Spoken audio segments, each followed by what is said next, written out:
didn't see you coming in. Whether you are a veteran player or this is the first D&D video you have ever seen, I'm here to help you get inspiration for your next build. This is video number 1 of my series for players that want to focus on the RP of the TTRPG. Let's hit it. There is no wrong or right way to do D&D. As long as you're having fun, you're respecting other people's boundaries, and you're not cheating. I'm aware that some people get inspiration based on specific builds, not so much the character behind the build. What do I mean by this? Some people just decide that they want to build a sword log, which, for those of you that don't know, is a specific multi-class where you combine a sorcerer and a warlock. So you can take advantage of the synergy that happens between pack magic, meta magic, spell casting, short rest, and all of that shenanigans, which ends up creating a mean spell casting machine, which is great. But then there's those of us that actually we're just watching a show, reading a book, and out of nowhere we get inspiration for our next character when we think of a specific cliche, or let's say an archetype, which is exactly how I ended up with 5 different Disney princesses. It can also be sometimes when you develop an idea for a very specific niche. When we were still playing 2014, which sounds like it was ages ago, I decided that I wanted to create a character that was a changeling that happened to be a private investigator, and she was a dancer.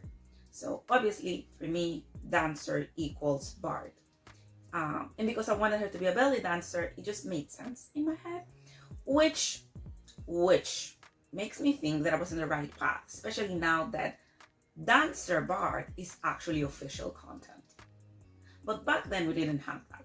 So I decided to get 1 level of bard and then just go warlock the whole way. Hexblade all the way. And I really love the character. There were some specific issues I should have thought a little bit better about, like the fact that if I'm holding a weapon and I need to hold 2 different spellcasting focus items, it's kind of hard.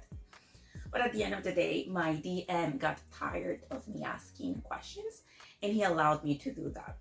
Or did I get a component pouch? Well, it doesn't matter. Anyway, sometimes those great ideas might not look so good, mechanically speaking, but at the end of the day, this series is about connecting that desire for you to roleplay with how you can execute it in D&D.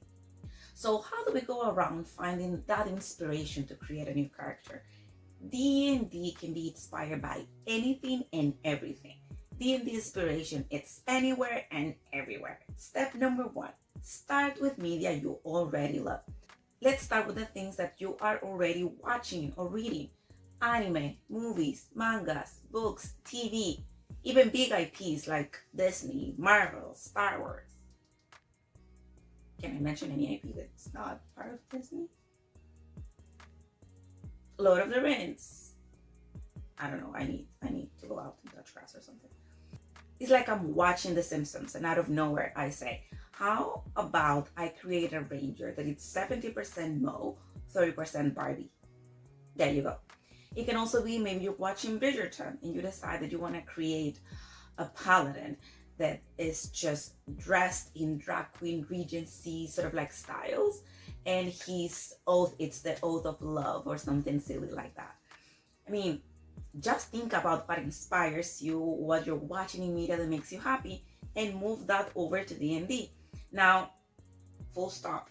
When you're creating your character, you have to remember that it has to make sense within the universe, the world, and the mechanics of Dungeons and Dragons. So this character, number 1, should want to go on an adventure. Number 2, they need to be able to work as part of a team. No one wants to play with that loner edgelord that sits in a corner and is just like giving the mean eye to the rest of the party. We have all played with that rogue. Step number 2, keep a log, aka a brain dump document. Something that helps me is that I have a small note in my notes app in my phone where I write down any crazy idea that comes to my head. Currently it's a Google Doc, but you get what I mean. And I just write down anything that comes to my mind, whether it is that I'm watching a TV show or I'm just walking around and something pops in my head, I write it down. A few months ago, I was watching YouTube shorts and a super funny skit came over about a finance babe and a finance bro that were dating. And I just absolutely loved how the character looked.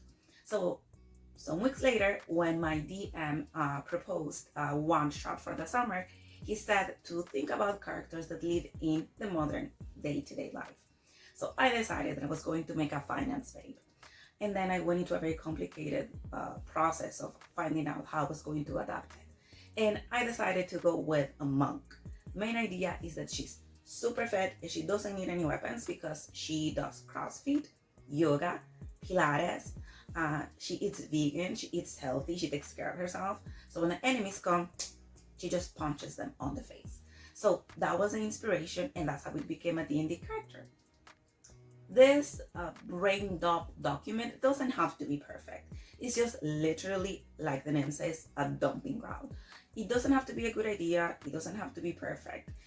Just write it down. Just dump it there. Maybe 6 months from now, when you're making your next character, you can go back, reference it, and you can grab some of those little sparkle bits of inspiration and make sure that they're now real characters. Step number 3. And this applies in case you're getting inspiration for a campaign. Ask your DM about the world. If you are totally blanking on ideas, talk to your DM. Ask them, what kind of setting are we playing in? Let's say you're playing Curse of Strahd. And don't worry, no spoilers here. Just by looking at the cover of the book, you can already tell what the adventure is about. Gothic, vampire-coded, horror, terror, nightmare fuel thing. So ask yourself, what will be fun for me to play within this specific universe of this world? Maybe a witchy herbalist that has a lot of secrets. Maybe a bard whose songs are just spooky lullabies.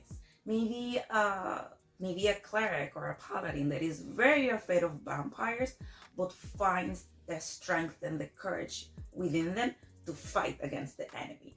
As long as it fits you and it fits the universe, it's good to go. Quick disclaimer. You'll find a million guides saying the best classes, the best builds to play in Curse of Strahd or Ravenloft or whatever it might be. And listen, that's totally valid.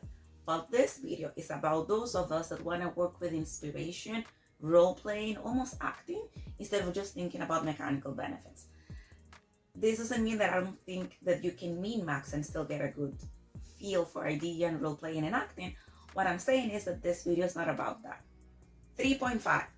You don't need a balanced party. I'm gonna say something that I have no idea if it's a wild take or not.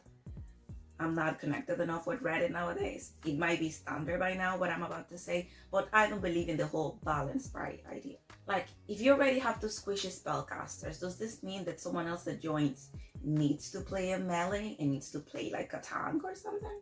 No, babe. If the whole party is made out of chaotic girlies with an AC of 8, anxiety, and anemia or something, that's totally okay, as long as you're having fun and the DM can balance the encounters, the adventure, and the story. So I guess my message here is, don't get boxed in what the party needs. Think about what will make D&D fun for you. What do you want to play? What do you want to bring to the game? What do you want to do at the table? 4. Mechanical roleplay prompts. And I know that sounds very confusing. Hear me out. Another amazing way to get inspired is by flipping mechanical feats or mechanics in general into specific personality traits. Not for min-maxing or for optimization, but for flavor. Imagine a wizard that only casts elemental spells. Their whole spellbook is stone shaping, ray of frost this, fireball that. Okay, most wizards usually fireball, but you know what I mean. Like, no utility, no healing, no illusion magic, no necromancy, just chaos and fireworks. Something that I read some time ago, and I'm obsessed with the idea, but I haven't had an opportunity to explore. It's a warlock that thinks that they're a cleric. They act like they're channeling divine energy, but it's just their sugar daddy or mommy patron. It's giving them their powers.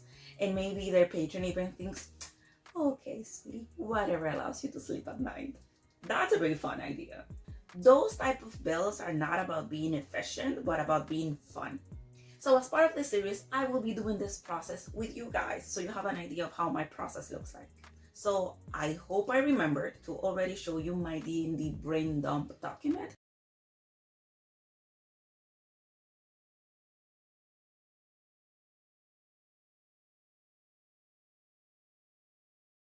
I have a lot of favorite princesses, but I already have a few of them that I already worked on. So I wanted to work on the next build, which is going to be Rapunzel.